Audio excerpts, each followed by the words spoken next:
हम लोग पढ़ लेते हैं इक्वेशन को बैलेंस करना। देखो केमिकल इक्वेशन होती हैं जब आप जो रिएक्शन है उसको सिंबल्स की फॉर्म में लिखते हो तो वो केमिकल इक्वेशन हो जाती हैं। और आपने 9th में पढ़ा था law of conservation of mass, जो ये कहता था कि किसी भी केमिकल रिएक्शन में जो टोटल मास है वो चेंज नहीं होगा। ठीक है, तो इसके अकॉर्डिंग हम लोग केमिकल इक्वेशन को बैलेंस करते हैं। मैंने इक्वेशन लिखी Fe plus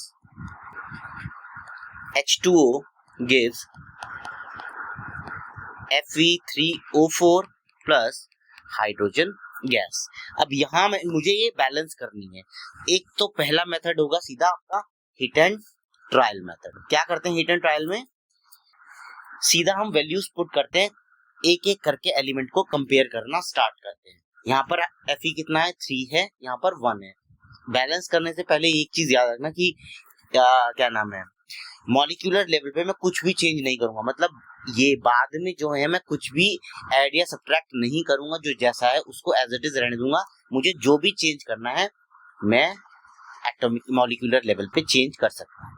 तो यहाँ Fe1 है, यहाँ Fe3 है, इसका मतलब मुझे कम से कम यहाँ पे 3 से मल्टीप्लाई करना पड़ेगा Fe को, तो हमारे आयरन जो है बैलेंस हो।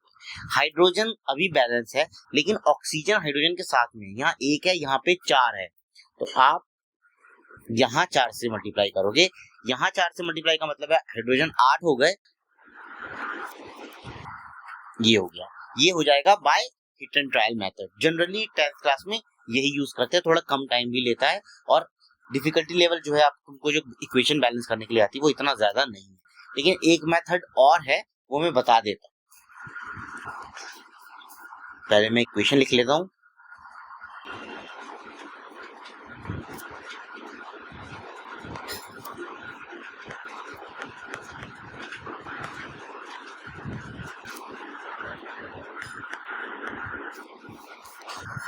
इसको मान लिया मैंने A, इसको मान लिया मैंने B, इसका कोफिशिएंट C और इसका कोफिशिएंट D। अब हर एक इक्वेशन को मैं कंपेयर करूंगा, हर एक एलिमेंट को। तो Fe बराबर 3C हो जाएगा, ठीक है। हाइड्रोजन को करूं तो 2B बराबर हाइड्रोजन 2D हो जाएगा। तीसरा B बराबर 4C हो जाएगा। ये हमने तीनों रिलेशन निकाल दिए। अगर C 1 है तो B की वैल्यू 4 हो जाएगी, अगर आप C को 1 ले रहे हो, ठीक है। B 4 आया तो D कितना आएगा? D भी आपका 4 आ जाएगा, बिकॉज B और D इक्वल है। और A आपका 3C था, यानी 3 आ जाएगा। तो हमारी जो इक्वेशन आएगी वो ये वाली आ जाएगी, लेकिन हम लोगों ने निकाली कैसे? ABCD के मेथड से निकाली, बाय कंपेयरिंग द कोफिशिएंट्स। ये वाला जो हमने किया था ये था हिट एंड ट्रायल मेथड, जिससे कि ज्यादातर इक्वेशन हम लोग सॉल्व करते हैं। तो हम लोग नेक्स्ट इक्वेशन और देख लेते हैं। अब मैं जो करूंगा हिट एंड ट्रायल से ही करूंगा ज्यादातर इक्वेशन, तुमको वो देख लेना कंपेयरिंग द कोफिशिएंट वाले मेथड से करनी है।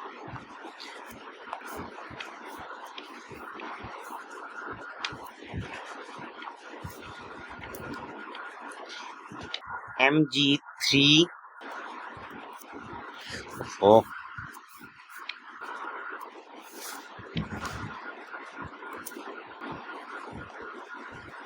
N2 plus H2O gives magnesium hydroxide plus NH3। तो इसको हमें बैलेंस करना है। मैं उसी से करता हूँ हिट एंड ट्रायल से। मैग्नीशियम की बात करो तो मैग्नीशियम में 3 यहाँ पर है, 3 में यहाँ लगाऊंगा। अब यहाँ पर ये देखो, यहाँ पर H2O है और यहाँ पर OH है, यानी सेम चीज नहीं है। तो यहाँ पर पहले मैं नाइट्रोजन को देखता हूँ, नाइट्रोजन 2 आ रहा है, तो यानी कम से कम यहाँ 2 तो जरूर लगेगा, ठीक है। लेकिन 3 mg का मतलब है ऑक्सीजन मेरे 6 हो गए, अब ऑक्सीजन 6 हो गए, तो मुझे यहाँ 6 लगाना ही पड़ेगा, ठीक है।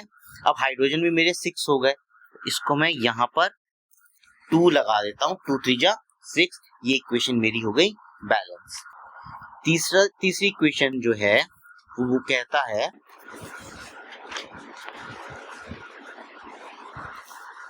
N2 plus H2 gives NH3। तो नाइट्रोजन 2 है अंदर रिएक्टेंट साइड, यहाँ पर 1 है तो 2 कम से कम यहाँ तो लगेगा। यहाँ 2 लगाने का मतलब है 2 3 जा 6 हाइड्रोजन हो गए, तो आपको यहाँ पर भी 3 लगाना पड़ेगा। ये इक्वेशन हो गई मेरी बैलेंस। फोर्थ इक्वेशन है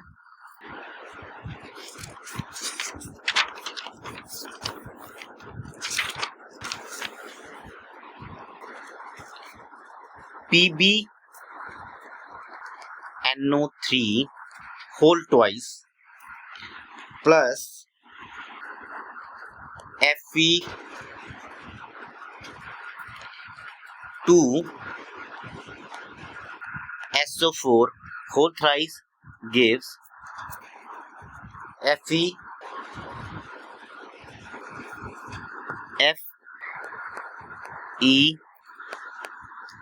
FeNO3 whole thrice plus PbSO4। तो अब लेड से स्टार्ट करते हैं हम लोग।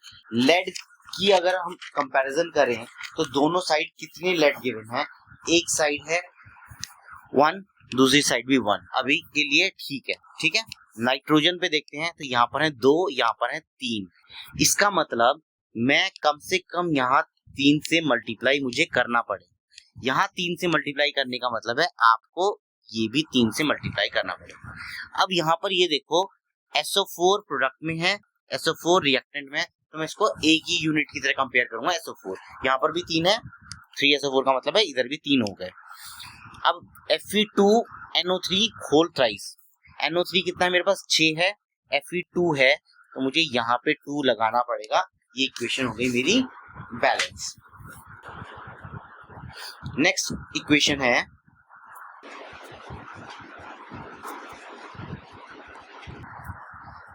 BaCl2 plus Al2SO4 whole thrice gives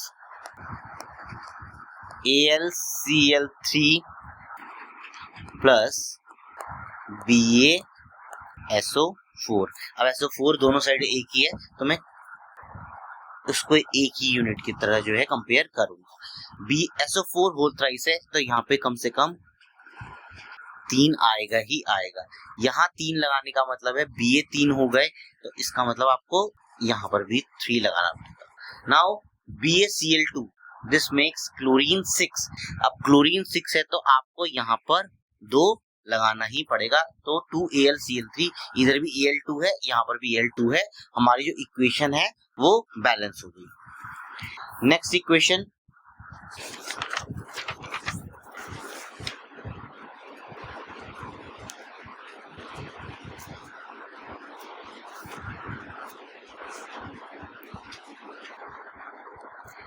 C4H10 butane plus O2 gives CO2 plus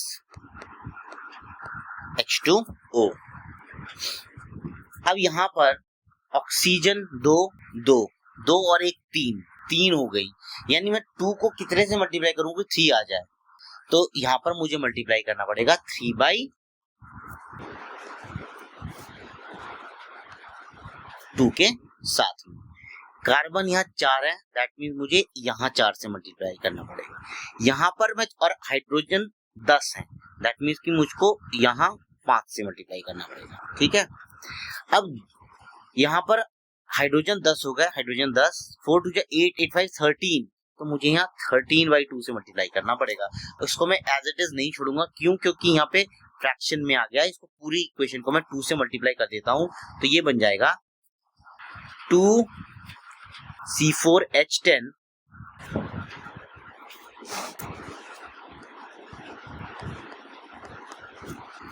plus 13O2 gives 8CO2 plus 10H2O। ये हमने इक्वेशन को कर दिया बैलेंस। ठीक है, दूसरी इक्वेशन लिखो जरा।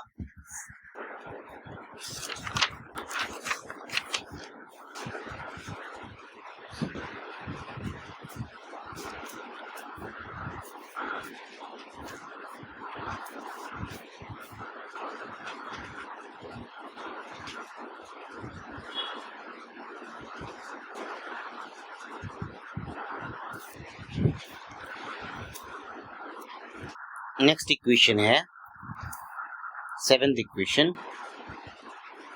टोटल हम लोग 10 इक्वेशन जो हैं यहाँ पे सॉल्व करेंगे। 7वीं इक्वेशन कहती है C6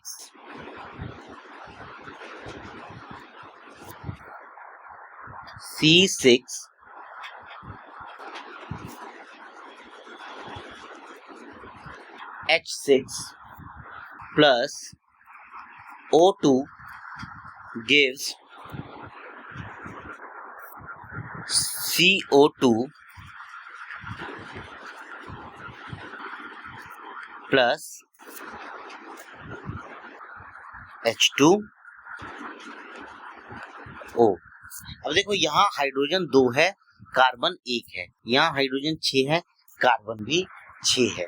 तो अगर मैं इसको यहाँ पर 3 से मल्टीप्लाई करता हूँ, ठीक है, तो ये सॉरी इसको एज इट इज रहने देता हूँ। यहाँ पे इसको 6 से मल्टीप्लाई करता हूँ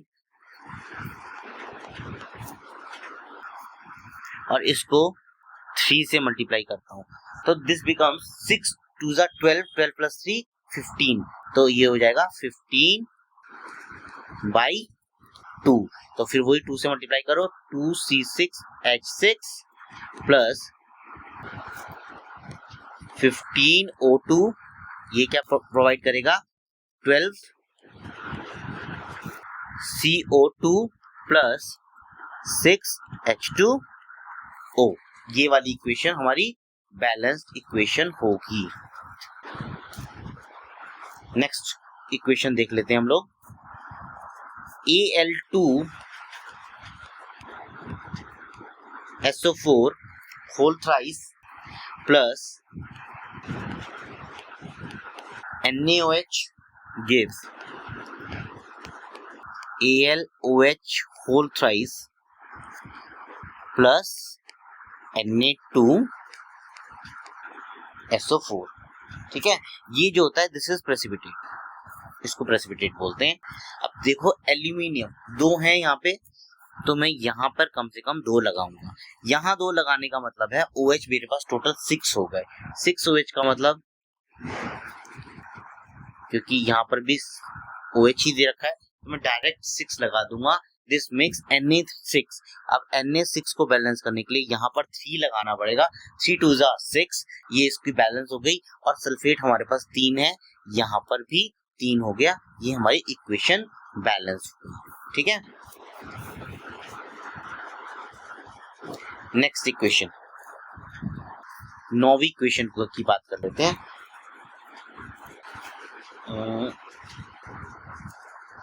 NaOH sodium hydroxide reacts with sulfuric acid,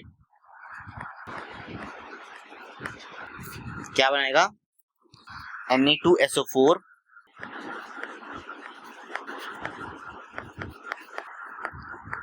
H2O। ये हमारे इक्वेशन आएगी, हम इसको बैलेंस करेंगे। अब यहाँ देखो Na2, तो अगर मैं कम से कम यहाँ पे 2 तो लगाऊंगा ही लगाऊंगा।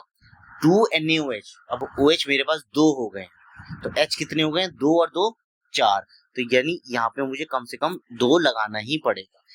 SO4 मेरा बैलेंस है, हाइड्रोजन मेरे 2 यहाँ पे हैं, 2 यहाँ पे हैं, बैलेंस हो गए।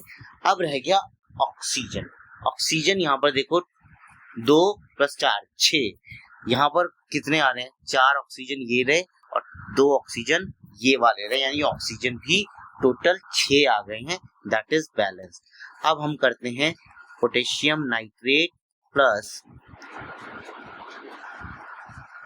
Potassium iodide plus lead nitrate, ये दे रहा है KNO3 प्लस PbI2। अब देखो PbI2 दे रहा है, दैट मीन्स आयोडीन 2 है, तो मुझे यहाँ पे 2 लगाना पड़ेगा क्योंकि मॉलिक्यूलर लेवल पे मैं कुछ भी चेंज नहीं करूंगा। यहाँ 2 लगाने का मतलब है K भी 2 हो गए, नाइट्रेट भी 2 है, तो इसका मतलब मुझे 2 यहाँ लगाना पड़ेगा। अब देख लो ये इक्वेशन हो गई बैलेंस। तो इस तरीके से, क्योंकि हमें एटम का जो टोटल नंबर ऑफ एटम्स हैं दोनों साइड में वो बराबर करने होते हैं, इस वजह से हमें कोई भी इक्वेशन को बैलेंस करना पड़ता है। और जो अनबैलेंस्ड इक्वेशन होती है, अनबैलेंस्ड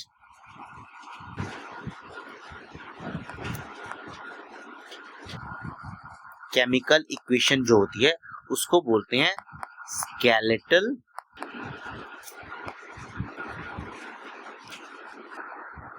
इक्वेशन। तो ये था कि इक्वेशन को हम लोग बैलेंस कैसे करते हैं। Thanks for watching, have a nice day.